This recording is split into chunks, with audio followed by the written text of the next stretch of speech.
मित्रांनो, शालिनी भक्तिसागरमध्ये तुमचे मनपूर्वक स्वागत आहे। तर मित्रांनो, आज आपण या व्हिडिओच्या माध्यमाने ऐकणार आहोत श्री स्कंद महापुराण। तर सर्वांनी श्री लक्ष्मीचे आख्यान, लक्ष्मीच्या महिमा, लक्ष्मीच्या काय काय गोष्टी आवडतात, कुठे राहते कुठे नाही राहत, असे सर्वजणांनी भरपूर जणांनी वाचले आणि ऐकले। तर मित्रांनो, अशाच कमेंट्स करत राहा। तर 2-3 रेकॉर्डिंग एक साथ केली होती मीने, कारण माझ्याकडे रविवारी विनायक चतुर्थीच्या दिवशी नवरात्र असल्यामुळे सवाशीण 5 बसवल्या, त्या एक कन्या बसवली होती, एक भैरव बाबा, काही जॉईंट फॅमिली आहे। तर अगोदरच मला सर्व तुमची व्हिडिओची तयारी 2-3 दिवस अगोदरच करून ठेवावी लागते। तर अशीच एक कमेंट्स आहे, तर मी तुमच्याबरोबर शेअर करत आहे। तुम्हीसुद्धा ती कमेंट्स वाचू शकता। ती कमेंट्स वाचली मी, तर जशीच मी ती कमेंट्स वाचली, पण माझे एवढे डोळे भरून आले। ती कमेंट्स एकदम हार्ट टचिंग होती, हृदयाला म्हणजे स्पर्श करणारी होती। देवरगावहून आहे ही कमेंट्स, तुम्ही पण बघू शकता काय लिहिलेलं आहे या ताईंनी। आणि 2-3 दिवस अगोदरच मी त्यांची आठवण केली झोपण्याच्या वेळेस। खूप जणांच्या कमेंट्स येतात, त्यांची पण मी आठवण करते, मनापासून सर्वांना धन्यवाद करते। मोबाईल घेतला आणि म्हटलं देवरगावहून स्कंद महापुराण ऐकत आहे की नाही बघू द्या। मग बघितलं की देवरगावची कमेंट्स आहेत, ह्या पण ऐकत आहेत, कारण की ह्या ताईंनी शेतात काम करता करता सर्व पुराणं ऐकलेले आहेत आणि बऱ्याच दरवेळेस त्यांची दररोज कमेंट्स येते। तर असे काही लोक आहे की ज्यांना वेळ आहे तरी पण पुराणं ऐकत नाही। यांनी शेतात भर उन्हामध्ये, पावसाळ्यात, म्हणजे अशा वेळेस यांनी हे पुराणं ऐकून 2 शब्द श्रवण करून सर्व आपल्या पापांचा, या काही आपले कर्म असतील तर त्यांचे, वाईट कर्मांचे चांगले कर्म करण्यामध्ये यांचा सहयोग झालेला आहे। आणि सर्व पापांचे 7 पिढ्यांचे जे काही पाप असतील, पितरांचे जे नरकांमध्ये पडलेले असतील, तर त्यांचे सुद्धा दोष कमी होतील, अशा या ताईंनी एक कमेंट्स केलेली आहे। तर तुम्ही बघू शकतात। जय माता दी ताई, देवरगावहून ताई, तुमच्या कथा ऐकण्यासाठी बॅलन्स पण नाही होतं, पण मी ते डाउनलोड करून घेतलं हॉटस्पॉट घेऊन, आणि तेव्हाच मला मनाला शांत वाटते। खूप छान आहे स्कंद पुराण ताई, देवरगावहून। तर अशी ही कमेंट्स त्यांची आली आहे, तर तुम्ही बघू शकता, ही कमेंट्स वाचू शकता। मी हीच कमेंट्स लावलेली आहे तुमच्यासाठीच, की काही जण असे आहेत की मोबाईलमध्ये बॅलन्स नाही राहिले, पण इकडून तिकडून हॉटस्पॉट घेऊन डाउनलोड करून तरी व्हिडिओ पुराणांचे ऐकतील, तर यांना किती पुण्य भेटेल। जशीच ही ऐकली कमेंट्स वाचली मी, जशीच माझ्या मिस्टरांना, घरात पण सर्वांना सांगितली, आणि एवढे अश्रू डोळ्यातून निघू लागले माझे की 5-10 मिनटं मला ह्या कमेंट्सवर खूप रडू आलं, कारण हार्ट टचिंग कमेंट्स होती ही। नाहीतर आपल्याजवळ पैसे राहतात, आपण पटकन बॅलन्स टाकून घेतो, पण हॉटस्पॉट घेऊन डाउनलोड करून स्कंद महापुराण ऐकणं हे खूप मोठं पुण्याचं काम आहे। तर सर्वांनी स्कंद महापुराण ऐकत राहा। बऱ्याच काही तुमच्या गावांच्या कमेंट्स येत आहेत, धन्यवाद, थँक्स। अशाच गावांच्या कमेंट्स करत राहा, नाहीतर काहीतरी कमेंट्स बॉक्समध्ये नक्की करा, कारण की पुराणं ऐकण्याचं पुण्य सर्वांच्या नशिबात राहत नाही। जो खूप भाग्यवान आहे तेच लोक पुराणं ऐकू शकतील। 18 पुराणांमध्ये सर्वात श्रेष्ठ स्कंद महापुराण आहे, आणि सर्वात मोठं स्कंद महापुराण आहे।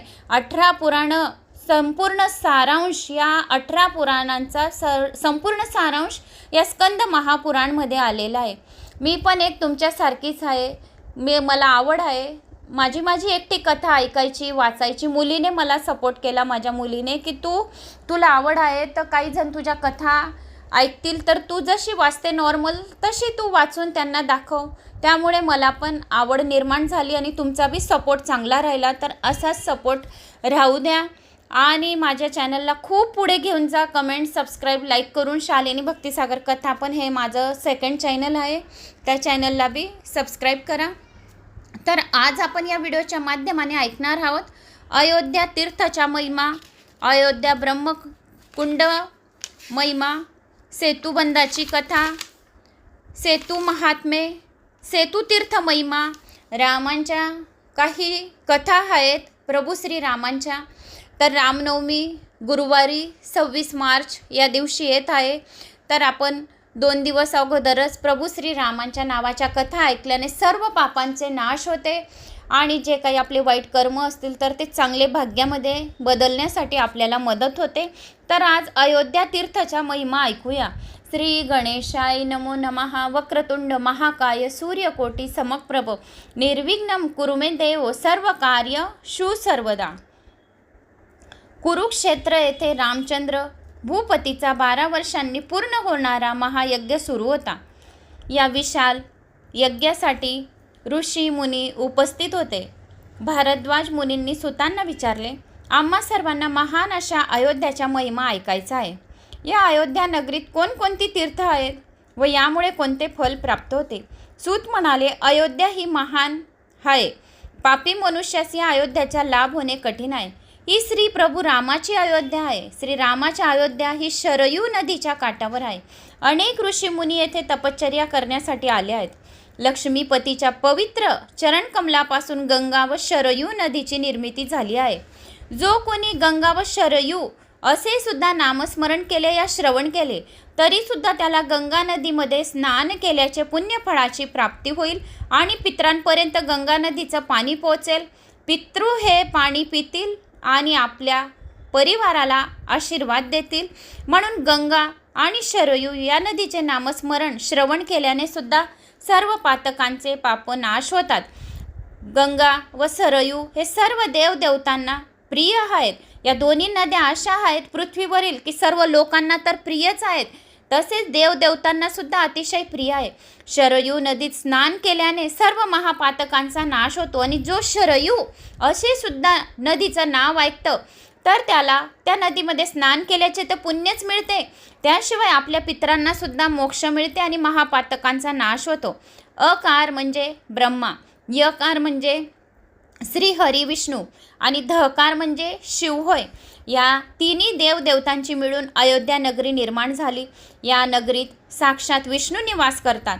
या अयोध्याचा महिमा वर्णन करण्यास शब्द अपुरे पडतील. सहस्रधारा तीर्थांपासून पूर्वेस 1 योजनपर्यंत, समनावाच्या स्थानकापासून पश्चिमेस 1 योजनपर्यंत, तसेच शरयू तटापासून दक्षिणेस 1 योजनपर्यंत आणि तमसा नदीपासून उत्तरेस 1 योजनपर्यंत या अद्भुत नदीचा विस्तार, या अद्भुत नगरीचा विस्तार आहे. याच ठिकाणी श्री हरी विष्णूचे अंतगृह असून ते मत्सत्कार आहे. याच ठिकाणी सुप्रसिद्ध असे चक्रतीर्थ आहे. विष्णू शर्माने श्रीहरी विष्णूस प्रसन्न करून घेतले होते. श्रीहरी विष्णूंनी आपल्याला सुदर्शन चक्राने जमिनीतून गंगा प्रकट केली. त्यावेळेपासून हे चक्रतीर्थ म्हणून ओळखले जाऊ लागले. या ठिकाणी मंगल स्नान करून विष्णूंची पूजा करण्यास विष्णू लोक प्राप्त होतो. जो कोणी या नदीमध्ये या चक्रतीर्थामध्ये जर स्नान केले तर त्याला विष्णू लोकाची प्राप्ती होते असे सांगितले आहे. मग सूत सांगू लागले, अयोध्येत ब्रह्मकुंड तीर्थ आहे. हे ब्रह्मकुंड तीर्थ विश्वनिर्माता ब्रह्मदेवाने तयार केले आहे. या महान मंगलमय अशा कुंडात मंगल स्नान केल्याने महापापी मनुष्यसुद्धा प्रलयकालपर्यंत ब्रह्मलोकात निवास करेल. या महाकुंड चक्रतीर्थाच्या पूर्व दिशेस आहे. ब्रह्मकुंडाच्या ईशान्य दिशेस 700 धनुष्य दूर महान अशा शरयूच्या जलामध्ये ऋणमोचन तीर्थ आहे. या मंगल अशा तीर्थात स्नान करणारा मनुष्य ऋणमुक्त व पापमुक्त होतो. यार फार काय सांगू, तर फार वर्षापूर्वी महातपस्वी लोमेश मुनींनी या तीर्थात स्नान केले होते. ऋणमोचन तीर्थापासून काही अंतरावर पापमोचन तीर्थ आहे. हे तीर्थसुद्धा शरयू नदीच्या जलातच आहे. जो कोणी ऋणमोचन तीर्थ, पापमोचन तीर्थ असे नामस्मरण या श्रवण केले तर त्या तीर्थात स्नान केल्याचे आपल्याला प्राप्ती होते आणि मनुष्याला तत्काळ महापातकांपासून, पापांपासून मुक्ती मिळते. कृष्ण चतुर्दशी येथील स्नानदानाचे महात्म्य सुद्धा तसेच जास्त आहे. पुढे शरयू नदीच्या काठावर सहस्रधारा नामक तीर्थक्षेत्र आहे. या तीर्थात मंगल स्नान केल्याने मनुष्य विष्णुलोकी जातो. श्रावण शुक्ल पंचमीस या ठिकाणी मोठ्या प्रमाणात नाग उत्सव साजरा केला जातो. सर्वप्रथम मनोभावे शेष नागाची पूजा करावी. यामुळे प्रफुल्लित झालेले साप कधीसुद्धा त्रास देत नाही. या तीर्थात शास्त्रशुद्ध रीतीने स्नान करणाऱ्यास मनुष्यास सर्व सुख प्राप्त होते व शेवटी श्री हरिविष्णूच्या चरण कमलाजवळ स्थान मिळते. धर्महरी नामक आणखीन एक तीर्थक्षेत्र आहे. हे तीर्थक्षेत्र कलयुगातील सर्व पातकांचा नाश करणारे आहे. धर्म नामक एका गृहस्थानांच्या या ठिकाणी आपल्या आयुष्याचे सार्थक करून घेतले. या गृहस्थानावरून येथे धर्महरी हे नाव पडले. या धर्महरी तीर्थक्षेत्राचे नुसते स्मरणसुद्धा केले. धर्महरी फक्त या तीर्थाचे स्मरणसुद्धा केले, श्रवणसुद्धा केले, तरीसुद्धा मनुष्य जन्म मृत्यूच्या चक्रातून मुक्त होतो. या तीर्थक्षेत्राच्या दक्षिणेस दिशेस स्वर्णखनी नामक तीर्थक्षेत्र आहे. स्वर्णखनीच्या दक्षिण दिशेस सफेद तीर्थ आहे. किलोदक व शरयू या दोन्हीच्या दुहेरी संगमामुळे ते सुप्रसिद्ध झाले आहे. या मंगलमय अशा तीर्थात स्नान केले तर 10 अश्वमेध यज्ञ केल्याचे पुण्यफळाची प्राप्ती होते. सबोदती तीर्थाच्या पश्चिम दिशेस सीताकुंड नामक सुप्रसिद्ध तीर्थक्षेत्र आहे. हे तीर्थक्षेत्र सर्व मनोकामना पूर्ण करणारे आहे. सीताकुंड असे जर नामस्मरण केले, प्रभू श्रीरामाचे नामस्मरण केले या श्रवण केले, प्रभू श्रीरामाचे निस्ते नाव श्रवण केल्याने सर्व पातकांचे नाश होते. तसेच सीताकुंड या नावाचे बी श्रवण केले तरी महापातकांचे नाश होते. तर असे ही सर्व अध्याय महापातकांचे महापापांचे नाश करणारे आहे. जो कोणी सीताकुंड नामक सुप्रसिद्ध तीर्थ असे श्रवण करून बी घेतले तरी सुद्धा ते तीर्थक्षेत्र असे आहे की सर्व मनोकामना पूर्ण करणारे आहे. या तीर्थात मंगल स्नान केल्याने मनुष्य सर्व पापांपासून मुक्त होतो. श्रीरामाची अर्धांगिनी सीतेने स्वतः या तीर्थाची निर्मिती केली आहे. मार्गशीर्ष मासात या तीर्थात स्नानाला अनन्यसाधारण महत्त्व आहे. या तीर्थात जो कोणी मार्गशीर्ष मासात स्नान करेल तो जन्म मृत्यूच्या चक्रातून मुक्त होईल. चक्रहरी व हरी स्मृती ही आणखीन 2 तीर्थक्षेत्रे या ठिकाणी आहेत. या दोन्ही तीर्थाचे दर्शन जरी घेतले तरी सर्व पातके नष्ट होतात असे या स्कंद पुराणात स्पष्ट लिहून दिलेले आहे. शरयू व घागरा या नदीच्या संगमाजवळ गोप्रतार नामक एक तीर्थक्षेत्र आहे. यात स्नान करून दान धर्म केल्यास मनुष्यास कधीही दुःख सोसावे लागत नाही. अयोध्यात गोप्रतार या तीर्थक्षेत्रास अनन्यसाधारण महत्त्व आहे. सूत म्हणाले, जो कोणी भक्तियुक्त अंतकरणाने या अध्यायाचे फक्त श्रवण करेल या अथवा पठन करेल त्याला मृत्यूनंतर उत्तम गती प्राप्त होईल आणि त्याच्यावर लक्ष्मीची अखंड कृपा राहील. जो खूप भाग्यवान आहे त्यालाच ही अध्याय त्यालाच हे कथा ऐकायला मिळेल. त्या भगवंतास पुढे विष्णू लोकसुद्धा प्राप्त होईल. जो कोणी हा अध्याय ऐकेल, श्रवण करेल, वाचेल मनाने त्याच्यावर लक्ष्मीची अखंड कृपा तर राहीलच, त्याशिवाय त्याला विष्णू लोकाची सुद्धा प्राप्ती होईल. सेतू महात्म्य आणि सेतू तीर्थ काय आहे याचे महिमा. एके दिवशी नैमिषारण्यात शौनिकादी ऋषीमुनींनी सुतांना विचारले, मुनिवर, या संसाररूपी सागरात सापडलेल्या जीवांना मुक्ती कशी मिळते? सूत म्हणाले, प्रभू श्री रामचंद्राकडून बांधलेल्या गेलेल्या सेतूमुळे जे परम पवित्र झाले आहेत ते रामेश्वर नामक तीर्थक्षेत्र सर्व तीर्थक्षेत्रांमध्ये परम पावन आहे.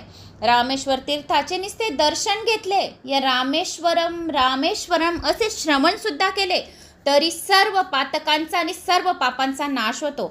रामेश्वराची तीर्थयात्रा करणारा मनुष्य या भवबंधनातून तर तरुणच जातो, पण त्याच्या पितरांना सुद्धा मोक्ष होतो. त्यांना पितृदोष त्या घराला लागत नाही. त्याच्यावर कुलदेवतेचा आशीर्वाद होतो. या सेतूचे नुसते दर्शन घेणाऱ्या सर्व यज्ञ याग केल्याचे पुण्यफळाची प्राप्ती होते. या ठिकाणी मंगल स्नान करणारा मनुष्य विष्णुलोकी जाऊन संसार सागरातून मुक्त होतो. रामेश्वरम शिवलिंग व गंधमादन पर्वताचे स्मरण करणाऱ्यास थोडे सुद्धा पाप शिवत नाही. जो रामेश्वरम शिवलिंग व गंधमादन पर्वताचे फक्त श्रवण केले तरी सुद्धा त्याला कोणतेही पाप शिवत नाही. आणि ज्या व्यक्तीने हा अध्याय ऐकला आहे, वाचला आहे, त्याचा स्पर्श जर कोणाला लागला या त्याचा चेहरा आपण बघितला तरी सुद्धा त्या महापापांचे सर्व काही स्पर्श केल्याने चेहरा बघितल्याने त्याचे सर्व पाप जळून भस्म होतील. असे हे सर्व सेतू तीर्थात मंगल स्नान केल्याने या श्रवण केल्याने अंतकरणाची शुद्धी होते, मोक्षाची प्राप्ती होते. ज्याच्या मनात ज्या इच्छा असतील त्या सर्व काही मनात ठेवून येथे स्नान करा, सर्व मनोकामना पूर्ण होतील. प्रत्येकाने आपल्या आयुष्यात निदान एकदा तरी या रामेश्वर तीर्थाची यात्रा करावी. हा अध्याय श्रवण करावा, वाचावा. सहकुटुंब सहपरिवार सहित यात्रा करून सर्वांचा उद्धार व्हावा.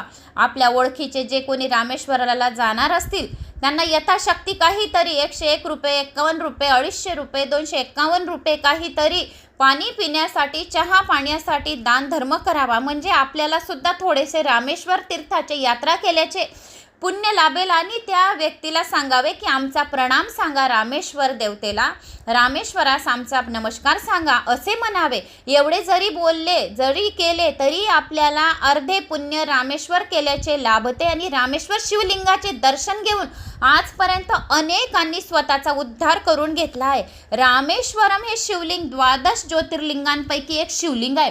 रामेश्वरम असे जर नामस्मरण अष्टमी नवमी या दिवशी जर या कथा ऐकल्या, रामनवमीच्या दिवशी जर या कथा ऐकल्या, प्रभू श्री रामाच्या सेतुबंधाच्या कथा ऐकल्या आणि प्रभू श्री रामाच्या संपूर्ण कथा ऐकल्या तर त्या व्यक्तीला खूप काही कोटी लिंग स्थापना रामेश्वराची केलेली आहे आणि कोटी लिंग तीर्थांचे अभिषेक रामेश्वरमध्ये केली एवढे पुण्य त्या व्यक्तीला लाभते. म्हणून सर्वात जास्त सर्वांनी रामनवमीच्या दिवशी या कथा श्रवण कराव्या. सेतुबंधाची कथा काय आहे तर दशरथ नंदन श्री रामाने विशाल अशा सागरावर सेतू कसा बांधला असे उपस्थिती ऋषी मुनींनी विचारले. सूत म्हणाले, कैकेयीने दशरथ राजाकडे 2 वर मागितले होते. ज्येष्ठ पुत्र श्री रामास 14 वर्ष वनवास व भरतास राजा करावा. दशरथ राजाची आज्ञा शिरोधार्य मानून श्रीराम 14 वर्षासाठी प्रभू श्रीराम 14 वर्षाच्या वनवासासाठी निघाले. श्रीरामाबरोबर त्यांची अर्धांगिनी सीता व रामावर जीवापाड प्रेम करणारा लक्ष्मण भाऊ सुद्धा होता. राम वनवासात असताना रावणाची बहीण शूर्पणखा हिच्या दृष्टीस लक्ष्मण पडला. लक्ष्मणाचे ते मदनासारखे रूप पाहून शूर्पणखाने त्याला जीवनसाथी होण्यासाठी मागणी घातली. लक्ष्मणाने ती मागणी धर धुडकावून लावली व प्रभू श्री रामाच्या आज्ञेनुसार तिचे नाक व कान सुद्धा कापले. शूर्पणखेने आपला भाऊ लंका नरेश रावणास सांगितले की श्री रामाची पत्नी सीता अतिशय सुंदर आहे, तू तिला पळवून आण व लंकेची राणी बनव. रावणाने साधूचे रूप घेऊन सीतेला लंकेत पळवून आणले. इकडे प्रभू श्री रामास सर्व काही कळाले. त्याने रावणास सर्वतोपरी समजावले पण रावण काही ऐकण्याला तयार होईना. त्या दोघांच्या मध्ये युद्ध निश्चित झाले. प्रभू श्री रामाने हनुमंताच्या मदतीने विशाल अशा वानरसेना गोळा केली. लंका नगरीत जाण्यासाठी समुद्र पार करून जाणे आवश्यक होते. वानरसेने समोर सागर पार करण्याचा यक्ष प्रश्न उभा राहिला. प्रभू श्री रामाने समुद्र देवतेस प्रसन्न करून घेतले. सागर देवतेने सागर किनारी असलेल्या असंख्य दगडांच्या साह्याने सेतू बांधायला सांगितले. श्रीरामाच्या आज्ञेनुसार सागरावर एक एक दगड टाकण्यास सुरुवात केली पण सर्व दगड पाण्यात बुडू लागले. सागरावर दगड तरंगेनात तेवढ्यात आकाशवाणी झाली की प्रत्येक दगडावर जय श्रीराम असा शब्द लिहा म्हणजे सर्व दगड सागरावर तरंगतील. सर्व वानर सेनेने जयंत तयारी करून प्रत्येक दगडावर जय श्रीराम असे लिहिले. बघता बघता काही दिवसातच विशाल अशा सागरावर सेतू बांधून झाला. सेतूवरून सर्व वानरसेना लंका नगरीकडे गेले. या ठिकाणी अनेक पवित्र तीर्थ आहेत. प्रमुख 23 तीर्थ सेतूवर आहेत. पहिले तीर्थ चक्रतीर्थ, दुसरे वेतालवरद तीर्थ, तिसरे पाप विनाशन तीर्थ, चौथे सीता व सरोवर तीर्थ, पाचवे मंगल तीर्थ, सहावे अमृत वापिका, सातवे ब्रह्मकुंड, आठवे हनुमंत कुंड, नववे अगस्त तीर्थ, 10वे रामतीर्थ, 11वे लक्ष्मण तीर्थ, 12वे जय तीर्थ, 13वे लक्ष्मी तीर्थ, 14वे अग्नितीर्थ, 15वे शिवतीर्थ, 16वे शंखतीर्थ, 17वे यामन तीर्थ, 18वे गंगा तीर्थ, 19वे गया तीर्थ, 20वे कोटी तीर्थ, 21वे साध्या अमृत तीर्थ, 22वे मानस तीर्थ, 23वे धनुष्कोटी तीर्थ. यावरील सर्व काही तीर्थांची जो कोणी नावे श्रवण करतो, वाचतो, कोणाला शेअर करतो, सांगतो तर सर्व पापनाशिनी तीर्थ आहेत. जो कोणी या 23 तीर्थकुंडांचे नामांचे रामेश्वरांचे तीर्थांचे नावं घेऊन घेतो त्यांना रामेश्वर ज्योतिर्लिंग यात्रा केल्याचे पुण्यफळाची प्राप्ती होते. जो कोणी भक्तियुक्त अंतकरणाने हा अध्याय वाचेल, श्रवण करेल, कोणाला शेअर करेल त्याला सुद्धा सर्वत्र विजय प्राप्त होतो. परलोकी गेल्यावर जन्ममृत्यूच्या चक्रातून अडकत नाही. आणि नरक यातना त्यांना होत नाही, यमदूत त्यांना हात लावत नाही आणि त्यांना वैकुंठ लोकची प्राप्ती होतो.